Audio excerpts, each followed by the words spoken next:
Hi, and welcome to tutorial 8 of 70. In this tutorial, we're looking at how to convert fractions into decimals.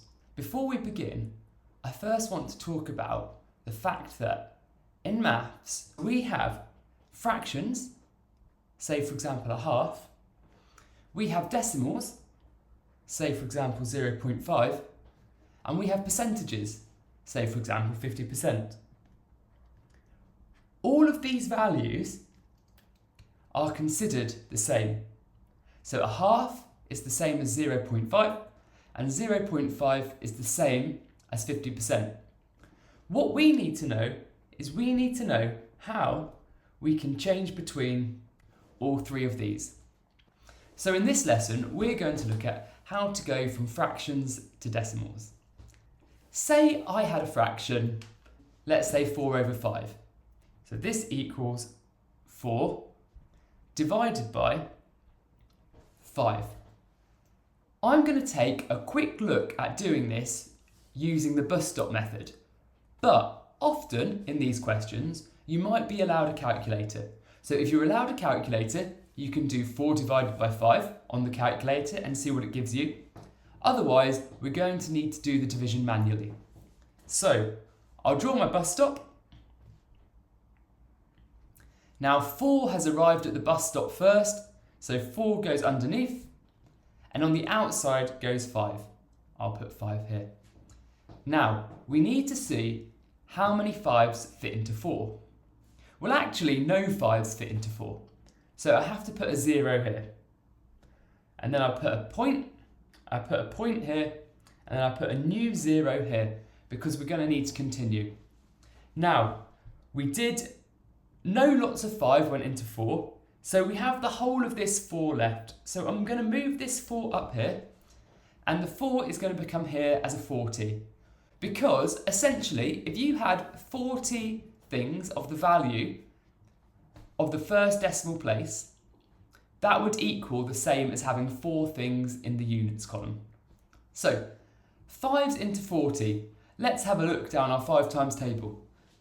5, 10, 15, 20, 25, 30, 35, 40. Okay, so we've reached 40 exactly. Okay, great. So let's count this down. We've got 1, 2, 3, 4, 5, 6, 7, 8.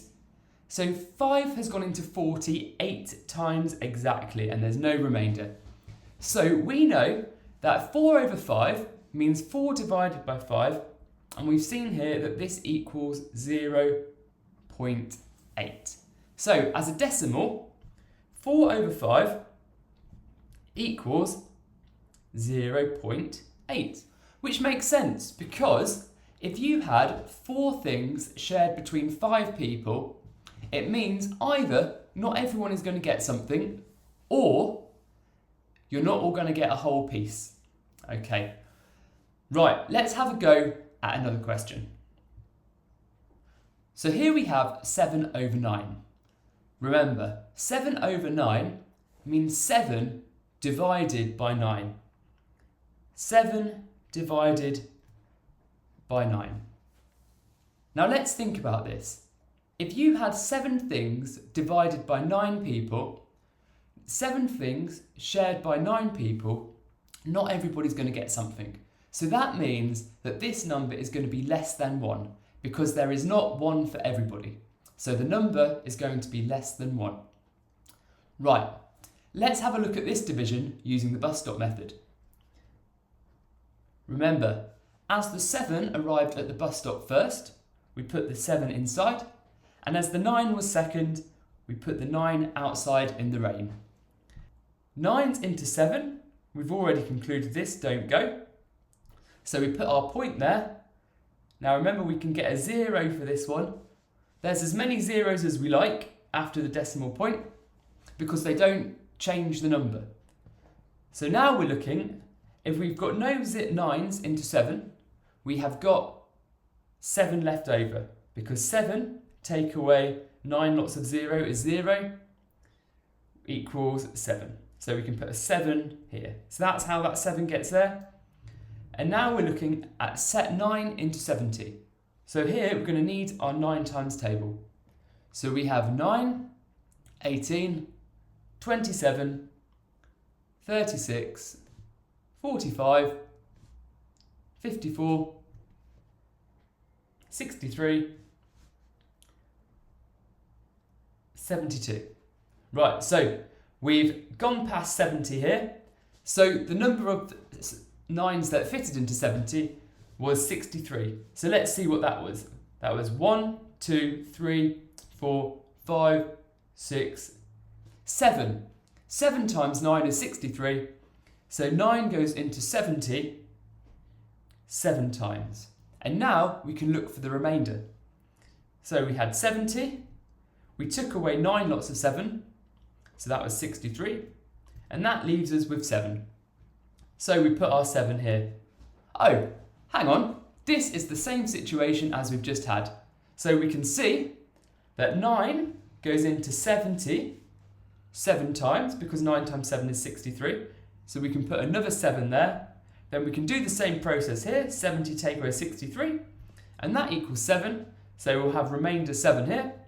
And the process is just going to continue. So this is called a recurring decimal, because it just goes on and on and on and on. So we can either write, for this, we could write 7 over 9 equals 7 divided by 9, which equals 0.77777.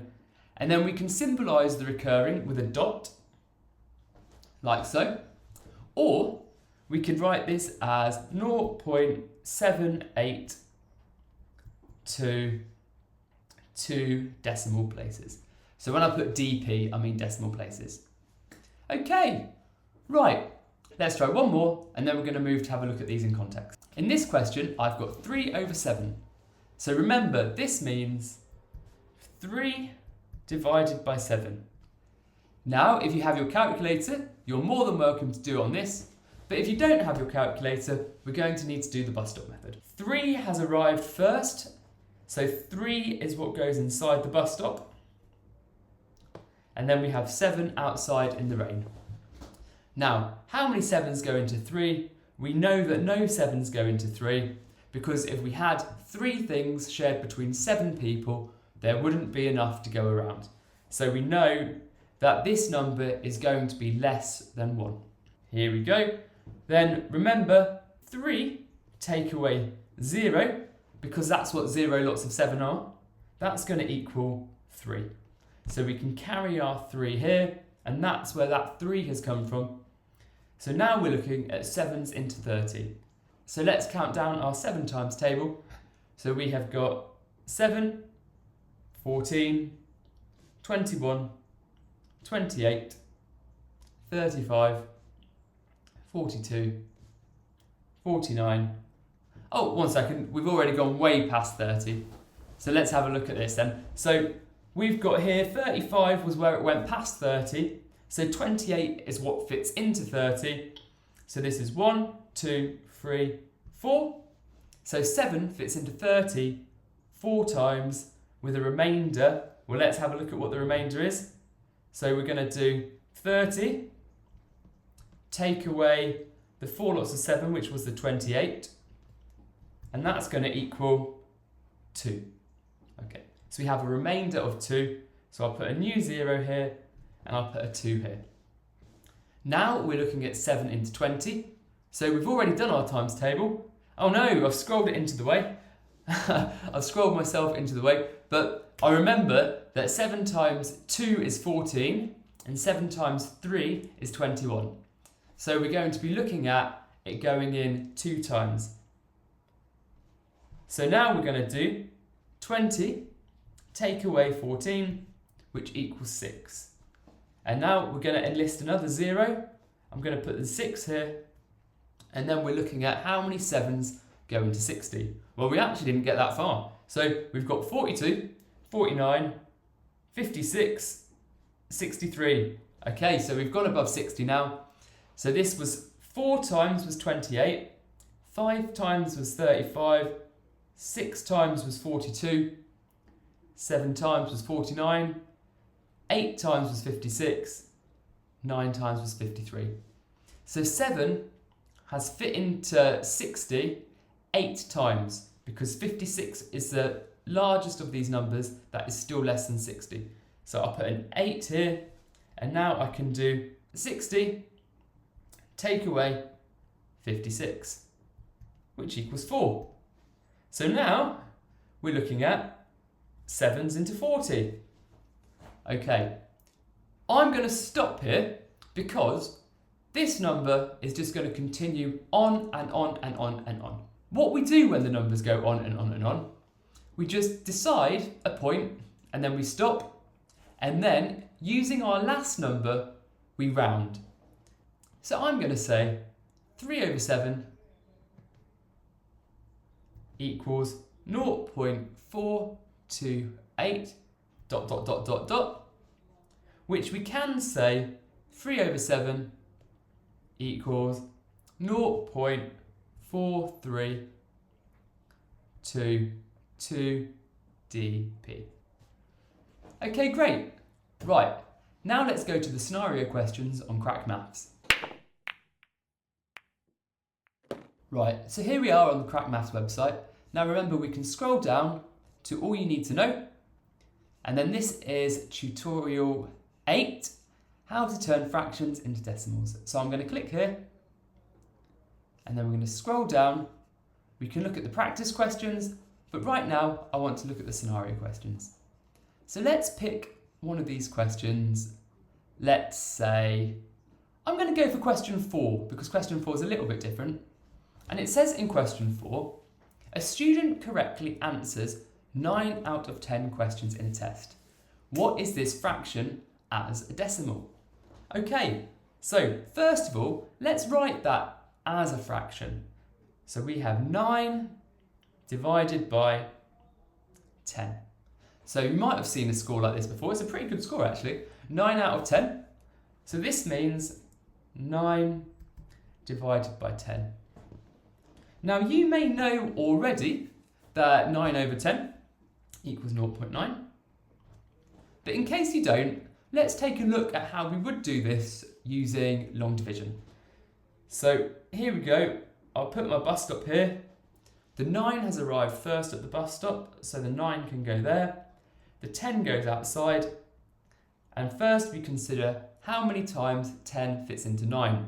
Now we know that it doesn't, because they didn't get all of it right. So it's not 100% correct. It's going to be less than that, so it's going to be less than 1. So it doesn't go in, so I'm going to borrow a 0, and then we have the whole of the 9 remaining, okay? Because 9 take away 0, lots of 10, is going to be 9. So we put the 9 up here, and now it's like we've got 90 of the values in the decimal place number 1. So now we're looking at how many 10s go into 90. Okay, so I know that the 10 times table goes 10, 20, 30, 40, 50, 60, 70, 80, 90. So I can see that 10 goes into 90 1, 2, 3, 4, 5, 6, 7, 8, 9 times. So I can put a 9 there. And as 90 minus 9 lots of 10, which is 90, equals 0, we can stop. So we have found out what we thought originally, that 9 over 10 is equal to 0.9. Okay, remember, you can always check your answers here. So I'm going to click next again, and here we go, it was question 4. Here we go, 0.9. Right, okay, so remember, there's loads of questions to check out on Crack Maths. So have fun, and I will see you in the next tutorial. Bye!